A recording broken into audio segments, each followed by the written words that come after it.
Sandro Marcos tinitraining na para maging presidente sa darating na 2028 eleksyon.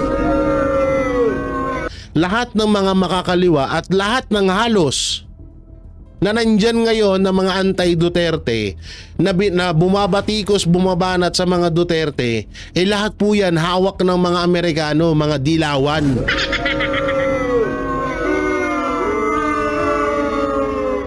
Diba? Hindi nyo napansin ba't nanalo yung dalawang kumag? Kasi gusto yon ng Amerika. Bakit hanggang ngayon nananatili yung mga makakaliwa dyan sa gobyerno? Kasi gusto ng Amerika. Bakit wala si Pangulong Duterte? Bakit nakakulong si Pastor Apollo Sikibuloy? Kasi gusto ng Amerika.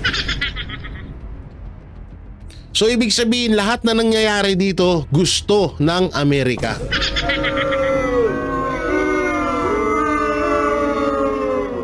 Totoo yan. Ayan naman talaga eh.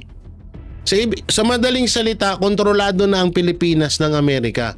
Magkakaroon pa ng factory ng bala dito. Gagawin tayong basurahan ng bala dito. Yung pollution nun, ang ganda-ganda ng dito nga lang sa Metro Manila, hirap na tayo dito sa usok pa lang ng mga sasakyan. Paano pa kung magkakaroon pa ng factory ng bala dito sa Pilipinas? Ngayon, eto. Bakit ayaw gumawa ng Amerika ng factory sa kanila? Napakalawak naman ng lugar nila. Ayun na nga ni, 'di ba? Parang ang tawag diyan, etong bansa natin gagawing tinatawag na imbakan. No, kasi alam ng China at alam ng Amerika na once na sinugod sila ng China, malalaman kung nasan yung mga factory ng bala nila, mapapatigil yun. Ang mahirap dito, baka hindi lang China. Pag inabot ng topak ang Amerika, lahat ng mga bansa, Russia, China, sabihin na natin yung iba pang bansa, ang masama niyan, lahat ng bansa na kalabanin ng Amerika magalit sa Pilipinas kasi nandito yung factory nila. Yung mga sinasabing US deep state, yan yung mga yan yung mga pinuno, yan yung mga malalakas na tiga-suporta ng mga makakaliwa.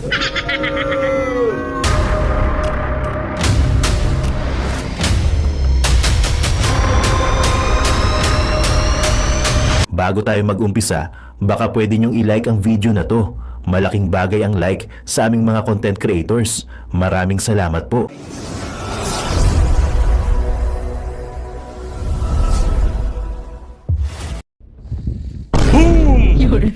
Yan guys, magandang araw sa inyo. It's me again, Boy Sardines sa membrong Banateros Vloggers. So ayan mga babayan, napakaganda ng preview na napanood nyo.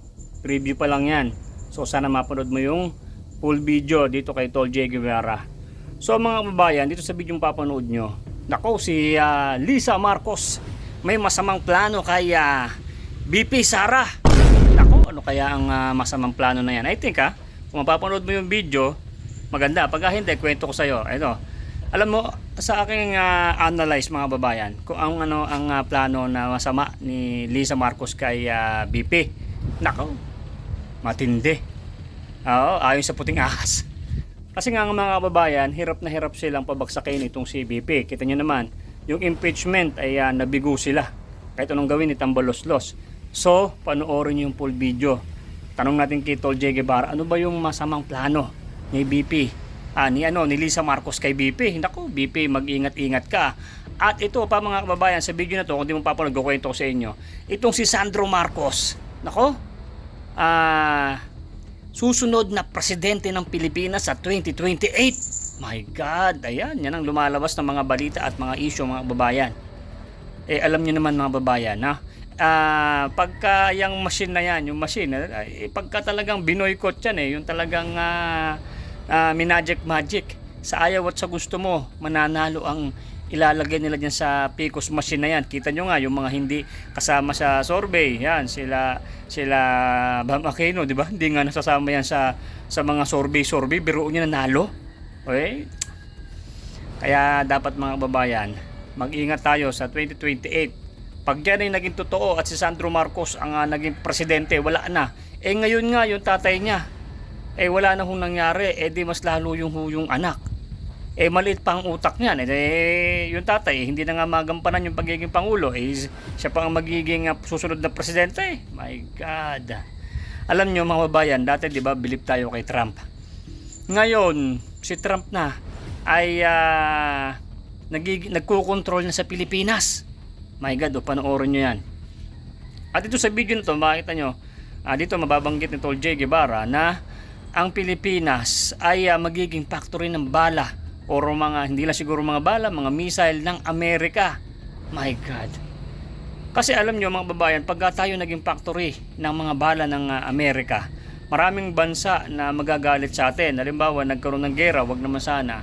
Sabihin ng ibang bansa na sino ba ang factory ng bala? Siyempre, mababalitaan nila Pilipinas. Naku, bombahin din natin tong Pilipinas.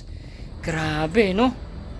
Dati siguro mga babayan, itong si Trump, nga nagmi-meeting sila about din dyan na nangyayari ngayon kay BBM. Siguro si Tatay Digong hindi pumapayag sa gusto ni Trump. Ngayon, si BBM na ang nalo ay yung mga plano ni President Trump nung panahon ni Tatay Digong ay ngayon na natutupad. Kaya lahat ng pwede nang iupo na kaalyado ni BBM at hindi ko kontra sa Amerika, ayun ang iuupo. Kaya itong si Sandro Marcos dapat manalo. Ngayon, susuportahan to ng Amerika. Grabing balita ito. Mga kababayan, kayo na po ang mag-analyze po sa video mapapanood nyo. Okay, napanood nyo yung preview, nakakakilabot po yan. Oo, at sana panoorin nyo yung video na to. Hindi po ito fake news kasi reaction video po ito. Ngayon, manonood tayo kay Tol J. Guevara, isa sa kapatid ko na pinakagwapo na kapatid ko na tiga SMNI. Alright, shoutout kay Boss Banat Bedja, no? Alright, so mga babayan, at pag nagustuhan mo tong video na to, ay pakilike naman. Don't forget to subscribe Tol J. Guevara TV. At kayo na magusga, no? Ito pa lang si Trump ay ngayon, dati bilib ako, ngayon hindi na. Kasi nga, tama nga yung mga analyze at ay napag-aaralan ng mga kapatid natin na nagiging tuta na lang tayo ng Amerika. Ngayon, ito si Sandro Marcos, nagte-training na bilang presidente na susunod kay BBM. Mga kababayan, magkaisa po tayo para sa kinabukasan ng ating bansang Pilipinas. At syempre, mga anak natin, apo natin, huwag na tayong kapabudol pa ulit sa 2028. O yan, play mo na yan, boy! Boom! Let's go! Si Sandro Marcos ay itinitraining na para maging presidente or para tumakbo bilang presidente sa darating na 2028 election. At ito ay itinitraining na.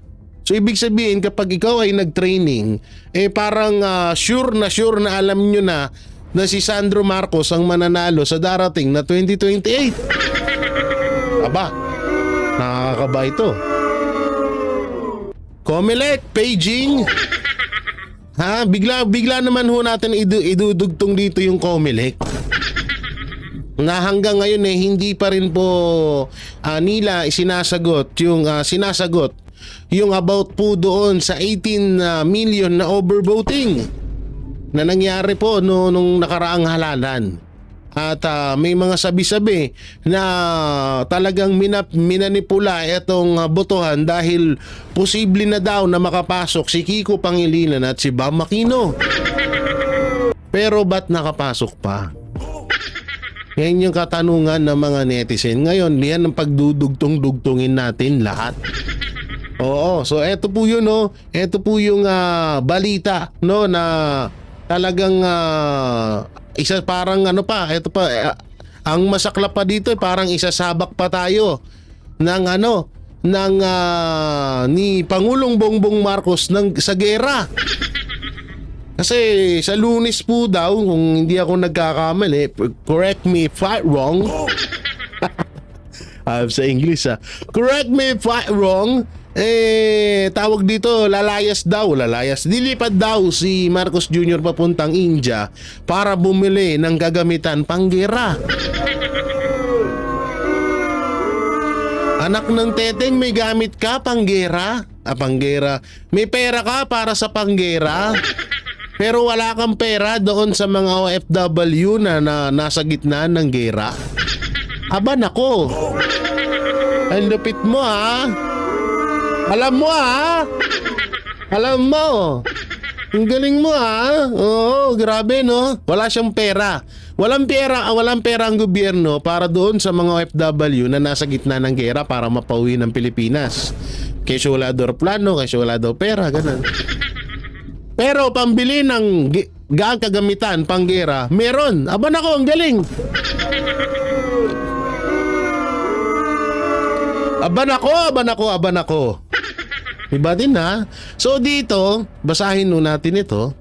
Ang sabi ho dito, bakit walang lumalabas na sinasabi? Ang sabi ho dito sa title, US Deep State humaharang sa 2028 wala kasing nakalagay. Ba't ito lang nakalagay dito sa baba? Hoy, what are you do that to me? Ha? Ba't walang nakalagay? Dito natin tignan sa sa Chrome para hindi tayo fake news ha. Oo, dito natin babasahin sa mismong YouTube kasi parang tawag dito. Hindi natin dito mabasa, mukhang nagloloko tong ating Oo, ayun, eto basahin natin. Analysis, US Deep State humaharang sa 2028 bid ni Vice President Sara Duterte. So ibig sabihin parang tutol sila sa pagtakbo ni Vice President Sara Duterte. Ito po, panoorin po natin to para lubuso nating maunawaan. Napaka-importante po nito na malaman nyo itong balitang to. Habang patuloy ang tensyon sa pagitan ng mga malalaking bansa, naniniwala ang ilang analyst na may puwersang gustong pigilan ang kandidatura ni Vice President Sara Duterte sa 2028. Tinukoy nila ang US Deep State na umunay takot na ibalik ni VP Sara ang pulisiya ng kanyang ama na pumabor sa China at lumayo sa Amerika. Ayon sa veteranong kolumnista na si Rigoberto Bobby Ticlao, ginagamit ng Amerika ang media machinery nito sa Pilipinas para impluwensyahan ang politika. Kasama nito ang ilang pahayagan at online platforms na ginagamit raw para siraan ang bise. Nako. Sabi ni Ticlao na dating Philippine Ambassador to Greece and Cyprus na ang ugat nito ay ang takot ng Amerika na kumalas muli ang Pilipinas sa alyansa nito sa Washington, gaya noong panahon ni dating Pangulong Rodrigo Duterte. Sangayon dito ang geopolitical analyst na si Professor Ana Malinduguy. Ayon sa kanya, ayaw ng US Deep State na mawala ang kontrol nila sa Pilipinas. Isang senaryo na maaaring mangyari kung si VP Sara ang maging Pangulo ng bansa. Ang pinakamalaking hamon at magiging block niya talaga is the Americans or the United States, and specifically yung deep state, which ang deep state basically is the military-industrial complex. Giit ni Uy, nadadamay ang Pilipinas sa kompetisyon ng China at US sa global power. Kapag hindi nagbago ang foreign policy, posible raw madamay ang Pilipinas sa gyera ng dalawang bansa. Naku po. Kasi, ang tingin kasi ng mga tao really, and even I really hope in any case she becomes president. If in any case, in 2028, we don't know kasi ang daming nangyayari, ang domestic politics and external forces nakikialam.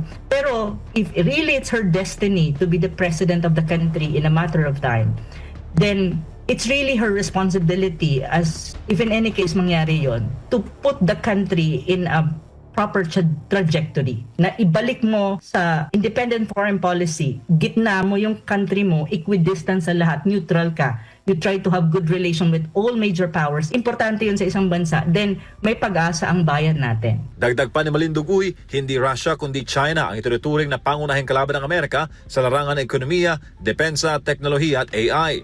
Para pigilan ng China, ginagamit daw ng US ang parehong taktika na ginamit ito laban sa Russia. Ang paggamit ng ibang bansa bilang pawn, gaya ng Ukraine. Sa Asia Pacific kasi, to be very honest, dalawa lang ang pwedeng gamiting pawn ng United States.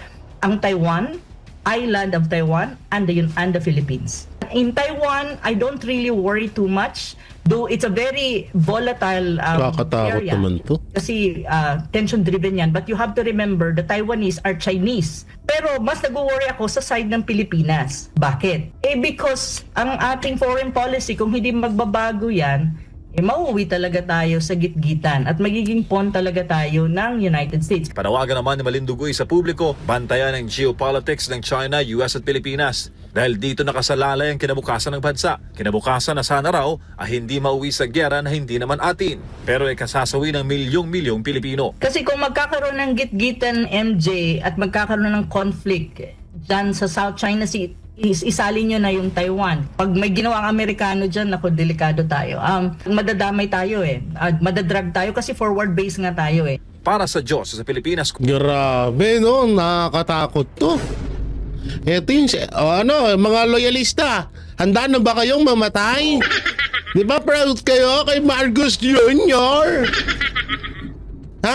Kaya nyo, ano na ba? Kayo ba ibabala sa kanyang? Kasali ba kayo sa digmaan nila? Mga loyalista, labas! Galing, no? Oo. Ang hirap po dito, mga banateros. Unang-una doon sa narinig kong video. Wait lang, ayos lang natin mukha ni BP Sara. kung Ayan. MJ mo, Yan, ganyan lang, okay na yan. Ayusin natin yung mukha ni BP Sara. Yung yan, maganda. Maganda rin naman talaga si BP Sara, pero mas maganda kung ayusin natin ng bagay. Yan, okay na, no? So, yun nga, no? Una ko narinig dito, takot ang Amerika na kumalas muli ang Pilipinas. Alam nyo kung bakit? Kadalasan kasi, alam nyo kung bakit ayaw ni Pangulong Duterte sa Amerika? Kasi bukod sa tuso ang Amerika, bukod sa lahat ng ibinibigay ng Amerika merong kapalit, bukod sa napaka-swapang ng Amerika or tinatawag natin napaka-traidor ng ugali ng Amerika, alam ni Pangulong Duterte na yung Amerika isa yan sa mga pasimuno ng droga sa bansang Pilipinas. At yan po ang totoo niyan. Hindi nyo napapansin bakit pinapalabas ng Administrasyong Marcos na ang mga droga nanggagaling sa China? Hindi nyo napapansin na kapag may mga Chinese na nakikita rito, sinasabi nila is spy at drug lord, di umano'y drug lord? Kasi nga inililihis nila tayo sa tunay na kwento. Yun yung totoo doon. Na etong Amerika ay siyan sa pasimuno ng mga krimen dito sa Pilipinas, lalong-lalo na yung droga na yan. Sila ang gumagawa niya ng katarantaduhan dito sa bansa natin. At isa pang katarantaduhan yan, katulad doon yun, yung sa gera. Payag kayo? Mga loyalista, mag-comment kayo dito sa video to, mga putang ina nyo ha. Payag kayo na tayo gagawing panangga ng Amerika? Payag ba kayo na gagawin sa Pilipinas ang ginawa ng Amerika doon sa, di ko matukoy kung Riyadh, Jeddah ba yun o Riyadh, basta sa bandang Middle East yun eh. Payag ba kayo noon na nung panahon na nakikita na nila yung yung bansa na patalo na, bigla silang nagsiatrasa ng Amerika? O anong nangyari? Ubos. 'Di ba? Patay, ang daming patay. Pinangakuan din nila yung bansa na yun, natutulungan nila. O anong ginawa? Pinauna lang nila, nung nakita na nung Amerika na nagkakaubusan na doon, umatras sila bigla. Gusto nyo na gawin ng Amerika dito yan sa atin? Pag naasar ang China, or kapag nag-declare ng gera ang China at ang Amerika? O ngayon, eto. Sir Jay, bakit mandadamay ang Amerika? Tarantado pala kayo. O nga pala, hindi ako sinishare ng basher. Baka sabihin ng basher, bakit naman tayo idadamay ng Amerika at China? Ganito yan. Unang-una, dito magkakaroon ng factory ng bala sa Pilipinas. Ang Amerika. So yung bala na yung gagamitin yun laban sa China. So para walang panglaban ng Amerika laban sa China, uunahin muna nila yung pabrika dito. Amerika ng bala dito sa Pilipinas. So ano, gusto nyo mamatay tayo dito lahat? Yun yung mahirap dyan. No, ayun yung pinakamahirap dyan. Kaya eto, unang-una, lahat ng mga komunista, lahat ng mga makakaliwa at lahat ng halos na nandyan ngayon na mga anti-Duterte na bumabatikos, bumabanat sa mga Duterte, lahat po yan hawak ng mga Amerikano, mga dilawan.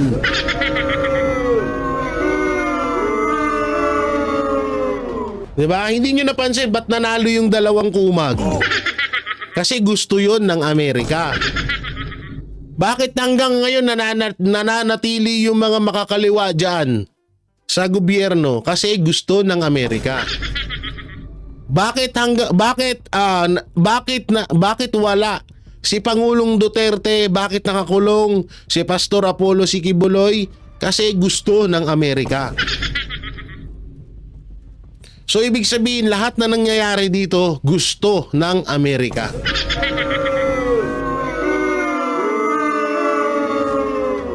Totoo yan. Ayan naman talaga eh. Sa madaling salita, kontrolado na ang Pilipinas ng Amerika. Magkakaroon pa ng factory ng bala dito. Gagawin tayong basurahan ng bala dito. Yung pollution nun, ang ganda-ganda ng dito nga lang sa Metro Manila, hirap na tayo dito sa usok pa lang ng mga sasakyan. Paano pa kung magkakaroon pa ng factory ng bala dito sa Pilipinas? Ngayon eto. Bakit ayaw gumawa ng Amerika ng factory sa kanila? Napakalawak naman ng lugar nila. Ayun na nga ni, 'di ba?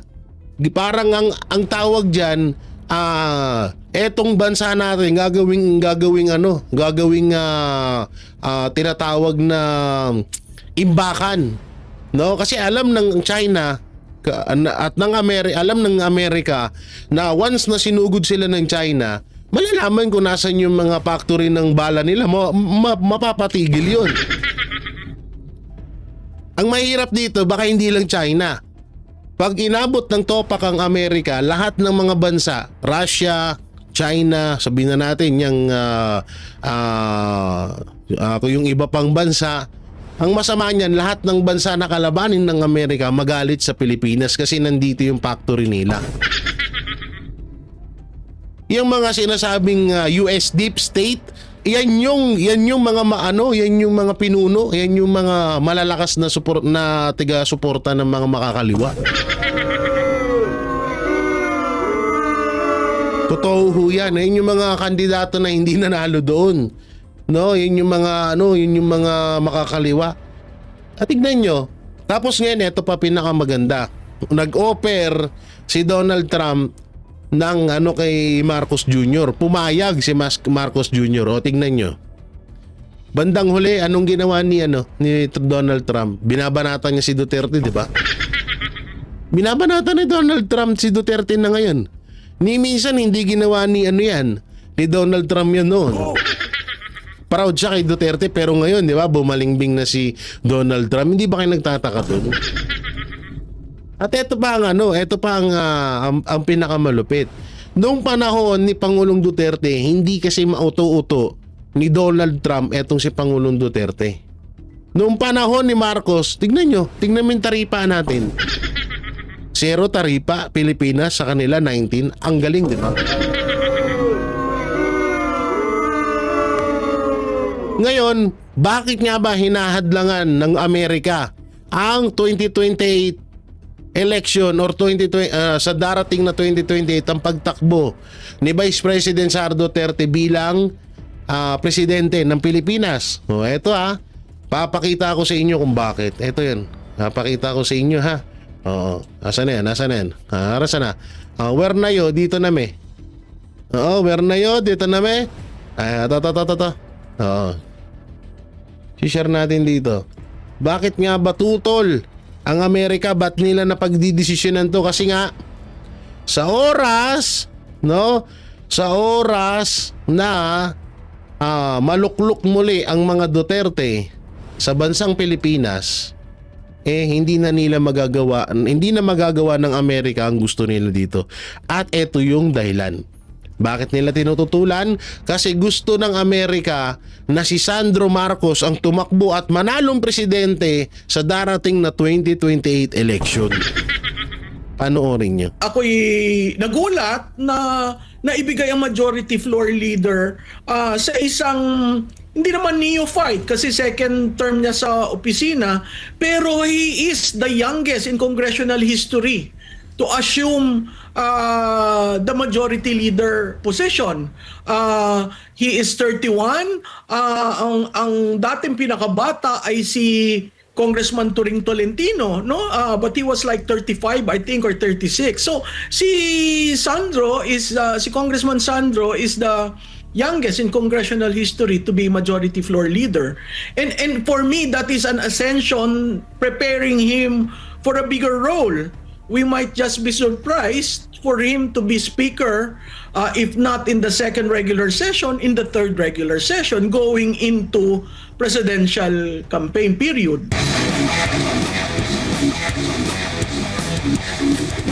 Yung mahiya naman kayo na naging mensahe ni President Bongbong Marcos sa harap ng mga kongresista. Ang tanong ngayon, sino ba yung mga involved pala? Sino ba yung may mga flood control project? Hindi ho ba yung mga kongresista din na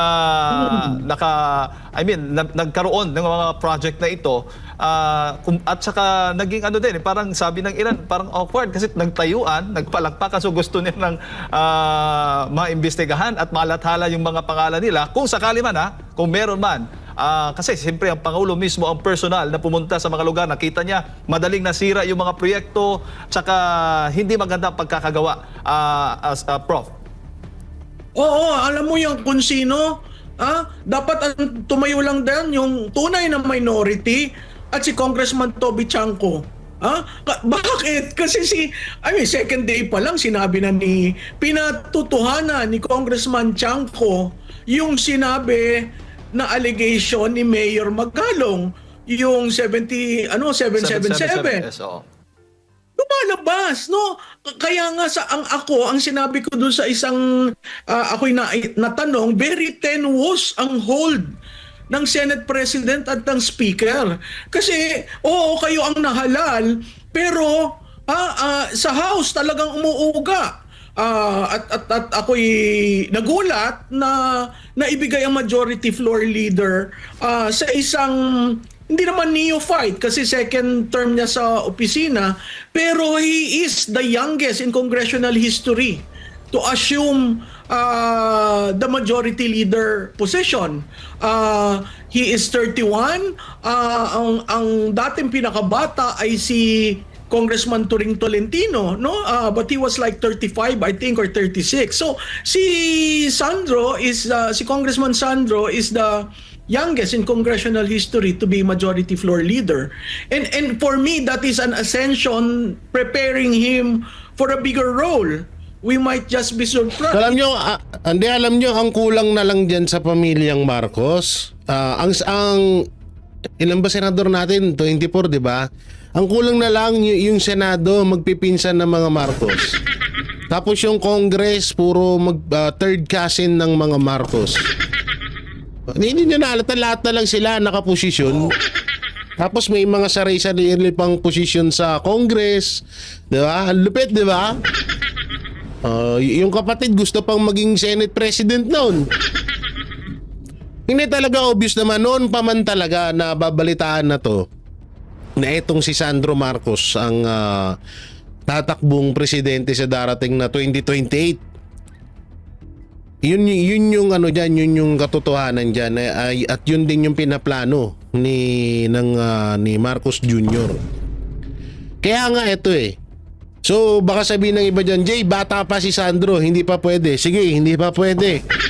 Ilang taon na ba si Sandro? Sabihin na natin 30. So 3 years, so 33. So hindi pa nga pwede. Hindi ko matandaan kung anong maximum ng edad ang pwedeng maging presidente. So yun nga, no? Kaya nga ganito ang mangyayari. Sa oras na magkagera ang Amerika at ang China at nasa gitna tayo, syempre tayo ang unang mauubos. Tuso ang mga Amerikano. Hindi yan basta-basta nakatulad ng mga Pilipino na lusob lang o lusob. Hindi yan mga hindi duwag at tuso ang ugali ng mga Amerikano. So tayo mauubos tayo, 'di ba? Mawawasak ang syudad natin. Kapag may gera, ang tanong, eto tanong ko sa inyo, kayo na sumagot.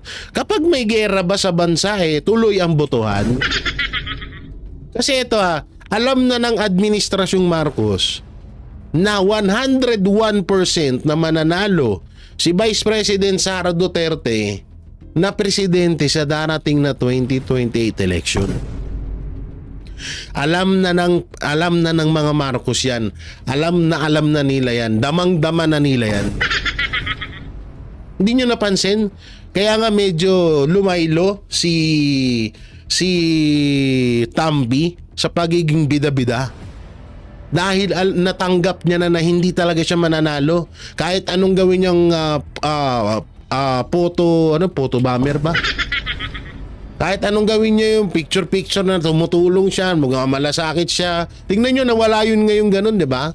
Kasi nga alam nila na hindi sila mananalo sa mga Duterte at yung nangyaring halalan sa Senado ayun yung isang patunay na kinabahan na ang mga Marcos.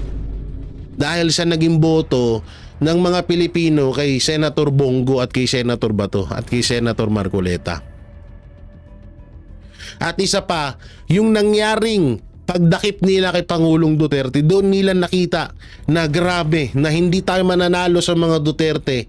No, hindi talaga wala na ako nakikitang hindi na natin kayang talunin ang mga Duterte sa mga ganitong bagay. Ngayon dito na papasok ang COMELEC. 'Di ba? May mga nangyayaring mekos-mekos sa COMELEC, no? So pwedeng maungkat 'yan. No. Pero may isa pang purpose na naisip ang mga anti-Duterte, paano ma-stop ang pagkapanalo ni Vice President Sara Duterte bilang Pangulo ng bansang Pilipinas. Ano 'yon? Anong paraan na para ma-stop ang pagkapanalo ni Vice President Sara Duterte bilang Pangulo ng Pilipinas? Ano yon? Walang iba kundi yung gera.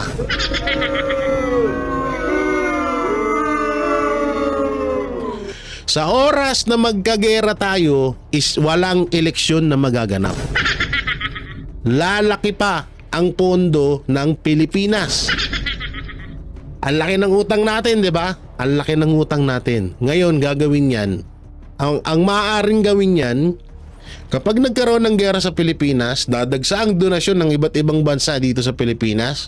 Iipunin yung donasyon na 'yon, yun naman ang ipangbabayad sa utang ng Pilipinas. Ngayon, magbubunga ng maganda yun. Sasabihin ng administrasyong Marcos na kami po ang nagpababa ng utang. Kami po ang nagbayad ng utang. Pero magmumula yun pala sa iba't ibang bansa bansa dito sa mundo na donasyon para sa Pilipinas. O hindi basta-basta ang donasyon ng ibang bansa ha. Sa mga tawag dito, sa mga kapag nagkagera dito, hindi aabot ng trilyones 'yan. Ang dami hong bansa ng mga mayayaman na pwedeng tumulong sa Pilipinas sa pag-oras na ng yung nga lang ang dami sa ating mamamatay. Pwedeng ako, pwedeng ikaw din.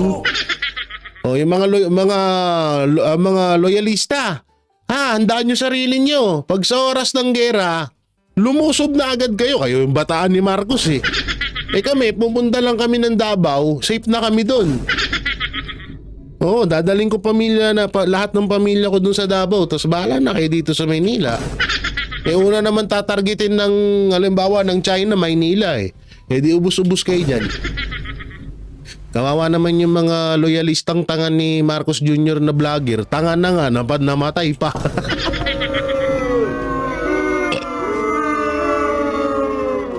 Kaya ito yung mangyayari. Talaga, dinadaan ko lang po sa tawa pero nakakatakot po itong maaaring pwedeng gawin na to. Is for him to be speaker, if not in the second regular session, in the third regular session, going into presidential campaign period. Po, at bilang tugon dyan po sa panawagan ng Pangulong Bongbong Marcos Jr. Prof, ang Speaker of the House, kung namomonitor mo, sinabi na sumasang-ayon, accept the challenge, ina-accept po, tanggap po nila yung challenge ng Pangulong Bongbong Marcos na lalabanan po itong katiwalian. Ay, hindi ako naniniwala dyan. Madaling ang salita. Talk is very cheap, especially in congressional politics. I do not believe that. I would want to see in action. Lalo na, 'di ba, isasabit ng Pangulo ang kanyang budget by August. Tingnan natin sa budget hearing, ang nahalal na appropriations chair si Congresswoman Swansing. Alam naman natin kung anong ginawa niya nung 19 Congress. Ang nahalal sa Senado ay si Senator Gatchalian. Alam naman natin si Senator Gatchalian, marunong yan sa numero, balanse. So tingnan natin kung paano yan gagawin. Kasi kahit yung panukala na i-open ang BICAM, madaling sabihin yan. Madaling mag-file ng panukalang batas. Pero yung aktual na gagawin mo, yung aktual na ipapasa ng 20th Congress, yan yung challenge dyan sa mga yan. Kasi of course, all of them will say, oh, we will follow the President. And then, if they do not follow the President, we will want to see, totoo nga ba na okay lang sa'yo na reenacted budget? Kasi yung reenacted budget, lumalabas dyan ang power na sa Presidente. Kasi siya, kung ano man yung kwan, i-realign lang niya yan dahil wala na, hindi na napondohan na yung project na yan kung natapos. So, ang daming masalimuot na pagpasok dito. I would rather have him saying na, I will adopt the FOI, I ask Congress to liquidate not by certification but to actually liquidate just like what the executive branch is doing. Maraming madali mong gawin na hindi mag-cross sa politika. The moment mag-cross sa politika, alam natin hindi yan masusunod. Opo, at syempre, bago ko lang ipasa kay partner Admar, Prof, nakikita natin ngayon na yung Kamara, parang may division pa rin, napupolitika pa rin. Ganun ba rin na nakikita mo, Prof? Since alam natin na yung Pangulo mismo ang humihikayat na tigilan na ang pamumulitika para matutukan yung mga serbisyo. Hindi, alam nyo, yan ang pinaka-power ni Marcos, ang hilig niyang magano. Alam mo yun, parang sige, sabihin na natin diversional. Hindi, ano siya, magaling siya sa ganun. Na kunwari, galit ako sa ayan, ipapaimbestigahan ko yung budget, maraming nagnanakaw dyan. Alam nyo, papalakpakan namin si Marcos Jr. Unang-una, stop online gambling sa Pilipinas. Pangalawa, ipamidya or ipatanggal yung sinasabi ni Toby Tiangco na secret forum ng iilang tao mapatungkol sa budget. Kapag ginawa ni Marcos Jr. yon, okay, papalakpakan namin siya. Papalakpakan namin siya. Pero kung puro sinasabi na yung pag-uusap ng Congress about budget, tawag dito, imimedya, ipapakita, gagawin transparent, paano yung private forum? Kasi nga, 'di ba, ayon doon sa video ni Toby Tiangco, pag hihingi ka ng budget sa distrito mo, pupunta kasi sa department. Pagpunta mo sa department, naaprubahan niya ng Congress. Ang masakit dito, hindi ka napupunta ng department, mali pala, pag-uusapan mo na ng Congress, tapos ibibigay nila sa'yo, tapos pupunta ka sa department para kunin mo yung pondo para doon sa lugar. At yun na nga mga kababayan, ano na ang masasabi mo? Kung mayroon kayong hinaing at komento patungkol sa balitang ito, please comment down below. Pag-uusapan natin yan sa comment section. At kung nagustuhan nyo ang video, ay huwag kalimutang mag-like at i-share na din para mas marami pang makaalam at umabot ito sa marami sa ating mga kababayan. Maraming salamat po. Mabuti pa ang sardinas, may label. Eh tayo, wala. Nay, ito na yung bayad ko sa isa, ano? O, kunin mo yung isa. Isa muna. Iyan, no? Tapos, isa pa. Di ba? 4 dapat na sardinas, eh. O, yan. 3 na. Pang-4 na sardinas. O, okay na.